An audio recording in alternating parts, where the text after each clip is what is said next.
پاک افغان مذاکرات ناکام، 3 روز تک جاری رہنے والے ان مذاکرات میں دہشت گردی، دوحہ معاہدے پر عمل درآمد اور علاقائی امن پر تفصیلی بات کی گئی، تاہم فریقین کسی نتیجے پر نہیں پہنچ سکے۔ وزیر اطلاعات عطا تارڑ نے کہا کہ افغان طالبان کی جانب سے پاکستان مخالف دہشت گردی کی مسلسل حمایت کے باعث پاکستان کی کوشش بے سود ثابت ہوئی۔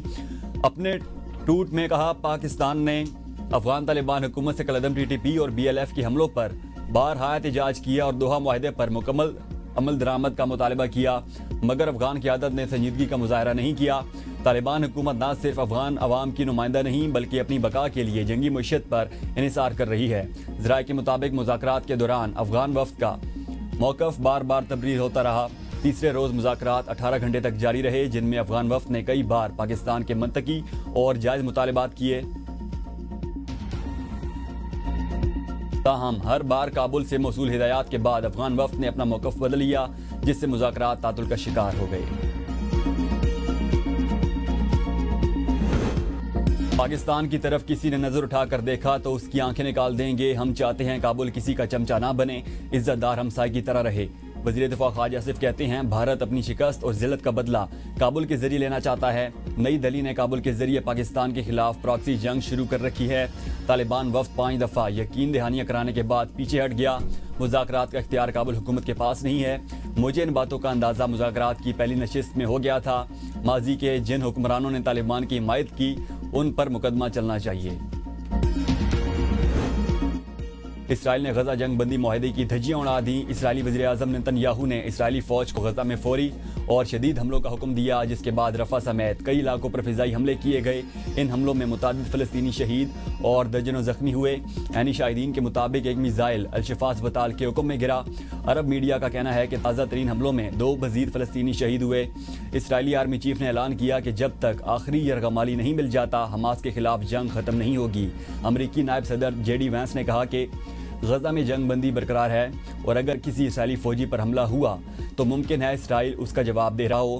حماس نے جنگ بندی کی خلاف ورزی نہیں کی، اس لیے اسرائیل کو چاہیے کہ وہ بانی PTI کی ہدایت پر خیبر پختونخوا میں مختصر کابینہ تشکیل دینے کا فیصلہ کابینہ مرحلوں میں دی جائے گی۔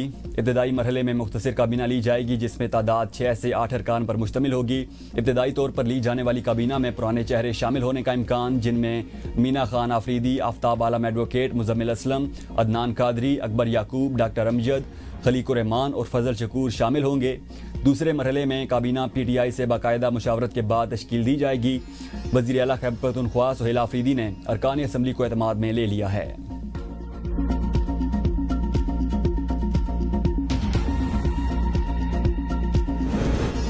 فیلڈ مارشل کا عرب ممالک کا دورہ کامیاب ملٹری ڈپلومیسی کی شاندار مثال قرار۔ مصر، اردن اور سعودی قیادت کا پاکستان کی مسلح افواج پر مکمل اعتماد کا اظہار۔ ISPR کے مطابق فیلڈ مارشل کی اہم ملاقاتوں میں انسداد دہشت گردی، دفاعی تعاون اور انٹیلیجنس اشتراک پر تفصیلی بات چیت ہوئی۔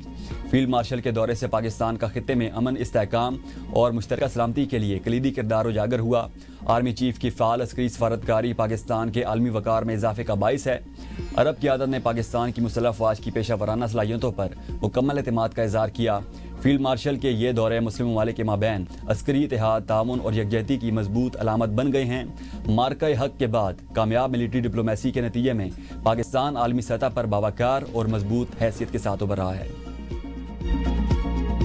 افغان سمیت کسی بھی غیر ملکی کو پراپرٹی کرائے پر دینے والوں کے خلاف پرچے کا حکم۔ وزیر اعلیٰ پنجاب مریم نواز شریف کی زیر صدارت امن و امان پر مسلسل چھٹا اجلاس۔ غیر قانونی طور پر مقیم افغان باشندوں کی نشاندہی کے لیے مساجد میں اعلان کرانے کی ہدایت۔ کسی بھی غیر ملکی کو گھر، دکان، فیکٹری، ہوٹل اور پیٹرول پمپ وغیرہ کرائے پر دینے کی روزانہ رپورٹ دینے کا حکم۔ پٹواری، نمبردار اور SHO غیر ملکیوں کو دی گئی پراپرٹیز کو رپورٹ کرنے کے ذمہ دار قرار۔ تمام اضلاع میں غیر قانونی طور پر مقیم غیر ملکیوں کے بارے میں فیلڈ سروے کرانے پر اتفاق۔ وزٹ ویزا یا غیر قانونی طور پر پاکستان میں داخل ہو کر ملازمت کرنے والے غیر ملکیوں کے خلاف قانونی کارروائی کا فیصلہ۔ بے نامی اور مشکوک پراپرٹیز کے بارے میں بھی رپورٹ طلب کر لی گئی۔ پنجاب میں مقیم افغان باشندوں کا درست ڈیٹا پیش کرنے کی ہدایت۔ آزاد کشمیر قانون ساز اسمبلی میں ان ہاؤس تبدیلی۔ وزیر اعظم چودھری انوار الحق کو استعفیٰ کے لیے دی جانے والی مہلت ختم۔ پیپلز پارٹی کی اعلیٰ قیادت عدم اعتماد کی حکمت عملی پر مشاورت کے باوجود تذبذب کا شکار۔ پیپلز پارٹی نے عمل پورا ہونے کے باوجود اسمبلی میں عدم اعتماد کی تحریک جمع نہ کرا سکی۔ پیپلز پارٹی کی صفوں میں عدم اعتماد کی تحریک کے حوالے سے غیر یقینی صورتحال۔ وزارت عظمیٰ کے امیدوار کے لیے تاحال کسی ایک نام پر متفق نہ ہو سکی۔ تحریک عدم اعتماد آج جمع کرائی جانے کا امکان۔ نون لیگی ارکان نے تحریک عدم اعتماد پر دستخط کر دیے۔ وزیر اعظم آزاد کشمیر انوار الحق کا تحریک عدم اعتماد کا مقابلہ کرنے کا فیصلہ۔ جماعت اسلامی نے وزیر اعظم کو اسمبلی توڑنے کی تجویز دے دی۔ تحریک عدم اعتماد خطرے میں پڑ گئی۔ جماعت اسلامی کا کہنا ہے کہ آزاد کشمیر اسمبلی تحلیل کر کے نئے انتخابات کرائے جائیں۔ آزاد کشمیر کا سیاسی منظرنامہ پھر الجھ گیا۔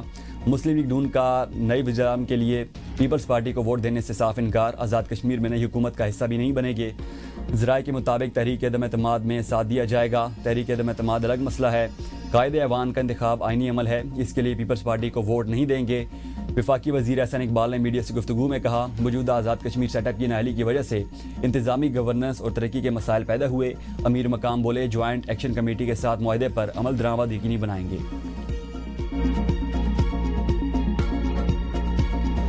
آزاد کشمیر حکومت ممکنہ تبدیلی۔ P T I Azad Kashmir کا بڑا فیصلہ۔ منحرف اراکین اسمبلی کے خلاف ریفرنس دائر کرنے کا فیصلہ۔ پارٹی چھوڑنے والے ممبران اسمبلی کے خلاف قانونی کارروائی کا آغاز۔ صدر P T I Azad Kashmir سردار عبدالقیوم نیازی نے لیگل ٹیم کو فوری ریفرنس تیار کرنے کی ہدایت دے دی۔ ذرائع کے مطابق الیکشن ایکٹ کے تحت پارٹی چھوڑنے والا رکن اسمبلی نااہلی کا سامنا کر سکتا ہے۔ پی ٹی آئی کے 4 اراکین اسمبلی کے خلاف ریفرنس پہلے ہی اسپیکر اسمبلی کو بھجوا چکا ہے۔ سلمان اکرم راجہ کا کہنا ہے، آزاد کشمیر میں سیاسی کھیل کھیلا جا رہا ہے۔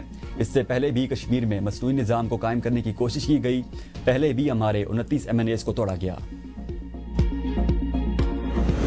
وزیر اعلیٰ خیبر پختونخوا کو بانی سے ملاقات کی اجازت نہ ملی۔ سہیل آفریدی کا توہین عدالت کی پٹیشن دائر کرنے کا اعلان۔ میڈیا سے گفتگو میں کہا، ہمارے قائد کے کیسز کی سپریم کورٹ میں سماعت نہیں ہو رہی۔ ہم سپریم کورٹ سے یہ کہہ رہے ہیں کہ آپ کے ساتھ کھڑے ہیں، آپ آئین کی بالادستی قائم کریں۔ ججز ان لوگوں کے نام بتائیں جو فیصلوں میں مداخلت کر رہے ہیں۔ میری ملاقات کے نہ ہونے کا یہ مطلب نہیں کہ مجھے بانی کے پیغام نہیں مل رہے۔ سوال یہ ہے کہ مجھے بانی سے کیوں نہیں ملنے دیا جا رہا۔ ہم آئین و قانون کی بات کرتے ہیں، پھر بھی ہمیں دیوار سے لگایا جا رہا ہے۔ آئین میں کابینہ کے لیے کوئی ٹائم فریم نہیں۔ جب بھی بانی کی طرف سے کال آئے گی ہم تیار بیٹھے ہیں۔ بیرسٹر گوہر نے کہا، پاکستان میں انصاف نہیں، صرف فیصلے ہو رہے ہیں۔ عدالت سے درخواست گزار ہیں کہ اپنے احکامات پر عمل درآمد کرائیں۔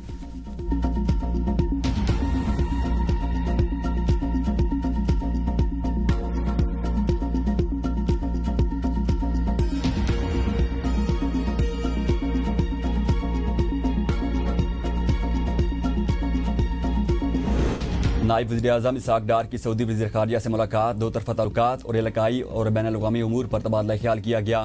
غزہ کی صورتحال سمیت عالمی امور پر تفصیلی گفتگو۔ پاکستان اور سعودی عرب کی کثیر الجہتی شراکت داری مزید مضبوط کرنے پر اتفاق۔ دو طرفہ تعلقات اور بھائی چارے کے رشتوں کو مزید فروغ دینے کا عزم۔ وزیر خارجہ اسحاق ڈار کا ترک وزیر خارجہ سے ٹیلی فونک رابطہ۔ دو طرفہ تعلقات اور علاقائی بین الاقوامی امور پر تبادلہ خیال کیا گیا۔ غزہ کی صورتحال سمیت عالمی امور پر تفصیلی گفتگو۔ فلسطین میں دیر پامن کے قیام کے طریقہ کار پر غور کیا گیا۔ Chairman joint chief of staff committee general Tahir Shamshad Mirza کی بنگلہ دیش کے آرمی چیف سے ملاقات۔ مختلف سطح پر باہمی دوروں کے تسلسل پر اتفاق۔ ISPR کے مطابق ملاقات میں عالمی اور علاقائی سلامتی کی صورتحال پر تبادلہ خیال کیا گیا۔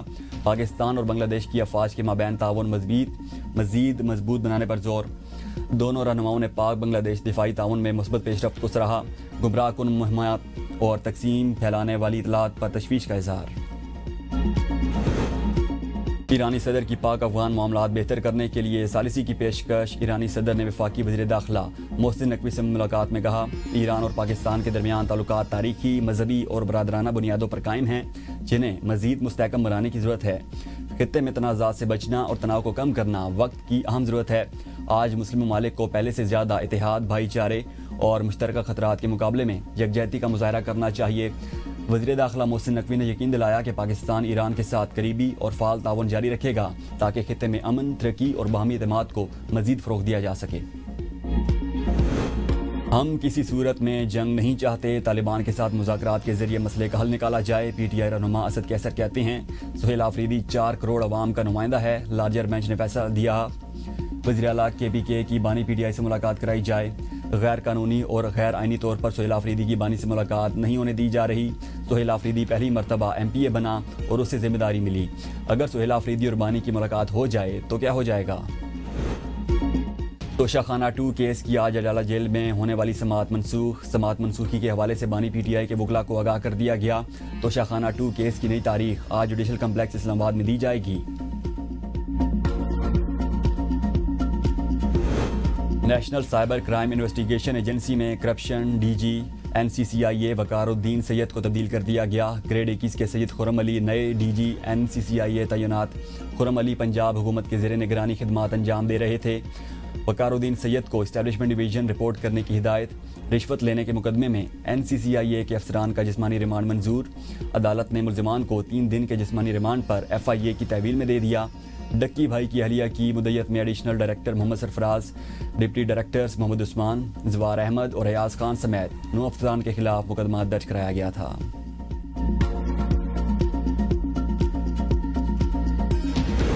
پاکستان کو سیلاب سے بھاری نقصان پہنچا، مہنگائی بڑھنے کا خدشہ ہے، عالمی بینک کا انتباہ۔ رپورٹ کے مطابق رواں مالی سال مہنگائی کی شرح 7.2% رہنے کی پیش گوئی ہے۔ آئندہ مالی سال میں مہنگائی کی شرح 6.8% رہنے کا امکان ہے۔ برآمدات بڑھانے کے لیے صرف ٹیرف اصلاحات کافی نہیں، حکومت اپنے ترقیاتی ایجنڈے میں برآمدات بڑھانے کو ترجیح دے۔ پاکستان ترسیلات زر میں اضافہ برآمدات اور درآمدات کے درمیان خلیج کو کم کر سکتا ہے۔ پاکستان بجٹ میں اعلان کردہ نیشنل ٹیرف پالیسی پر عمل درآمد یقینی بنائے۔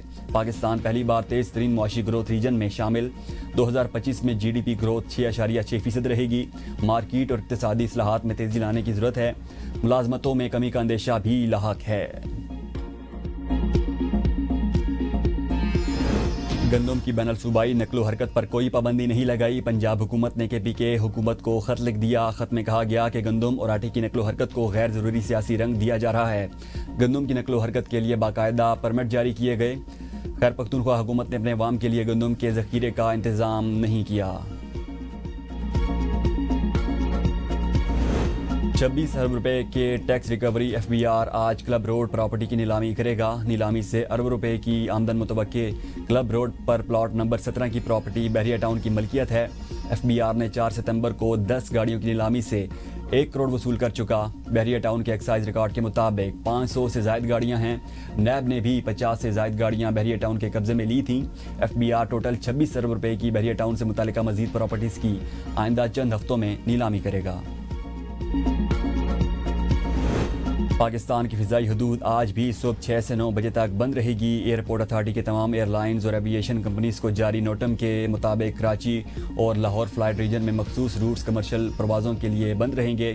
فیصلہ ممکنہ طور پر پاکستان کی سرحد کے قریب بھارتی فوج مشقوں کے پیش نظر کیا گیا۔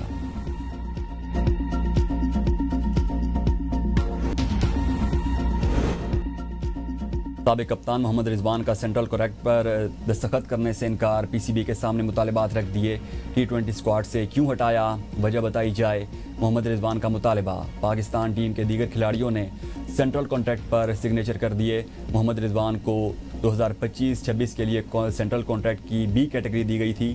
PCB نے مجموعی طور پر 30 کھلاڑیوں کو اور جیپ ریلی کے شائقین ہو جائیں تیار۔ تھل جیپ ریلی کا کاؤنٹ ڈاؤن شروع۔ ریلی 6 سے 9 نومبر تک تھل میں منعقد ہوگی۔ مظفر گڑھ، کوٹدو اور لیا کے صحرا میں منعقد ہونے والی ریلی میں 100 سے زائد قومی اور بین الاقوامی ریسر شرکت کریں گے۔ جیپ ریلی کا پرومو جاری کر دیا گیا۔